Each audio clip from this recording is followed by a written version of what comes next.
Hello बच्चों।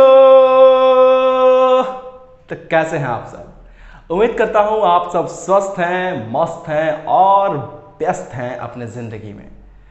तो student, आज हम स्टार्ट करेंगे एक बहुत ही इम्पॉर्टेंट टॉपिक को, जिसका नाम आपको बोर्ड पे दिख रहा है, दैट इज़ रिटर्न स्टेटमेंट।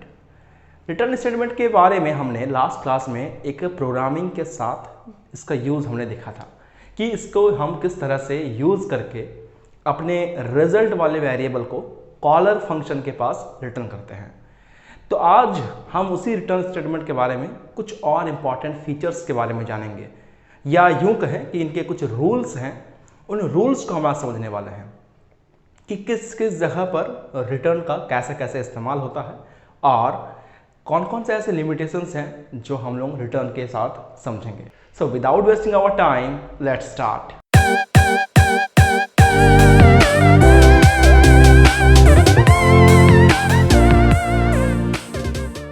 तो बच्चों, रिटर्न स्टेटमेंट को यूज़ करने के जो तरीके हैं या उनके जो फीचर्स हैं उसे डिस्कस करते हैं। सबसे पहला पॉइंट रिटर्न स्टेटमेंट से रिलेटेड ये है कि हम रिटर्न स्टेटमेंट को हमेशा अपने प्रोग्रामिंग में सबसे लास्ट में लिखते हैं। रिटर्न स्टेटमेंट लिखने के बाद फर्दर आप और कोई भी स्टेटमेंट नहीं लिख सकते। मतलब return statement will be the last statement of the program. उसे हम ऐसे लिख सकते हैं कि पॉइंट नंबर 1 कि return statement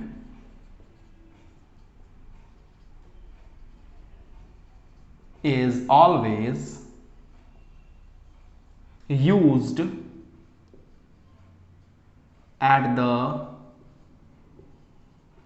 end of the method।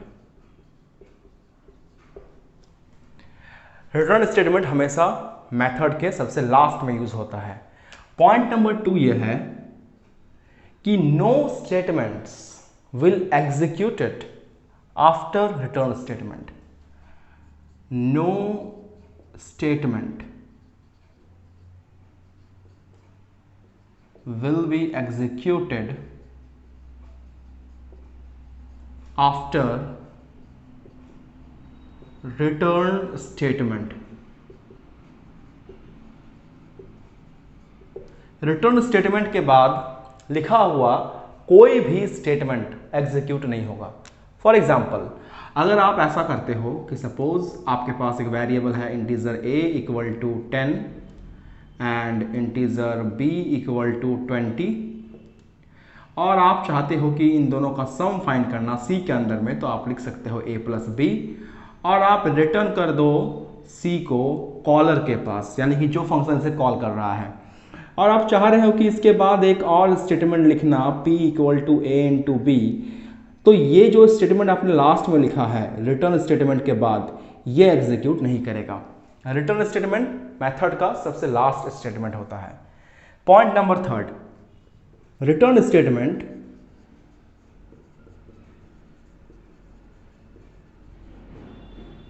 Can send only one variable from method to its caller function।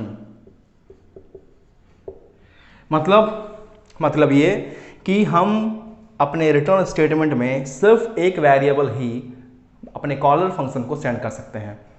For example, integer a और b तो हम ले ही चुके हैं। सपोज कर लें इंटीजर c इक्वल टू हम कर रहे हैं a प्लस बी, और एक वेरिएबल ले लेते हैं integer p equal to a into B, और आप चाहते हो कि ये दोनों ही वेरिएबल्स को आप पास करना, तो आप कुछ ऐसा लिखोगे तो ये आपका गलत होगा, क्योंकि यहाँ पर आप रिटर्न के अंदर में सिर्फ एक वेरिएबल को ही मेन फंक्शन यानी कि कॉलर फंक्शन के पास सेंड कर सकते हो, 2 वेरिएबल्स पास नहीं हो सकता है।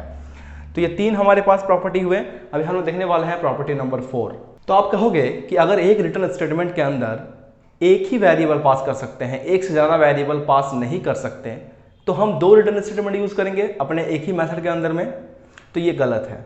एक मेथड के अंदर में आप एक ही रिटर्न स्टेटमेंट यूज़ कर सकते हो, एक ही मेथड में आप 2 बार रिटर्न नहीं कर सकते वेरिएबल्स। यानी अगर आप मान लीजिए ऐसा कुछ लिखे हो इंटीजर c और इंटीजर p, तो आप c एक बार रिटर्न करोगे और p एक बार रिटर्न करोगे, नहीं चलेगा, ऐसा पॉसिबल नहीं है। तो उसको हम लिखेंगे कैसे करके, in case of multiple return statement, in case of multiple return statement, only first return statement will be executed।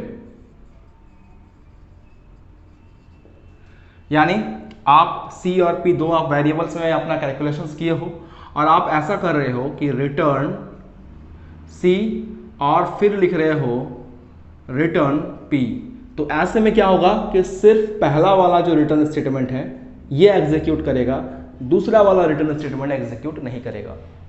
बोलने का मतलब ये है सिंपल कि आप अपने मेथड में एक ही टाइम रिटर्न का इस्तेमाल करो और अपने मेथड में एक ही वेरिएबल्स को रिटर्न से पास करो कॉलर फंक्शन के पास, और अपने रिटर्न स्टेटमेंट के लिखने के बाद और कुछ भी रिटर्न स्टेटमेंट मत लिखिए आप, अदरवाइज वो स्टेटमेंट एग्जीक्यूट नहीं करेगा। और सबसे इंपॉर्टेंट बात कि अपने फंक्शन में, आपने जो फंक्शन बनाया है खुद से, उस फंक्शन में रिटर्न को सबसे लास्ट में लिखिए, उसके बाद कुछ भी लिखिएगा तो वो एग्जीक्यूट नहीं करेगा। तो ये कुछ फीचर्स हैं रिटर्न स्टेटमेंट के रिलेटेड। आई होप आपको ये समझ में आया होगा। तो आज की वीडियो में इतना ही, आपको इतना ही समझाना था कि रिटर्न का हम लोग यूज़ कैसे करते हैं। अगर वीडियो पसंद आया है तो लाइक करिएगा, शेयर करिएगा और सब्सक्राइब बिल्कुल करिएगा। और मिलेंगे आपसे अगले वीडियो में, तब तक के लिए टेक केयर, खुश रहें, गुड बाय।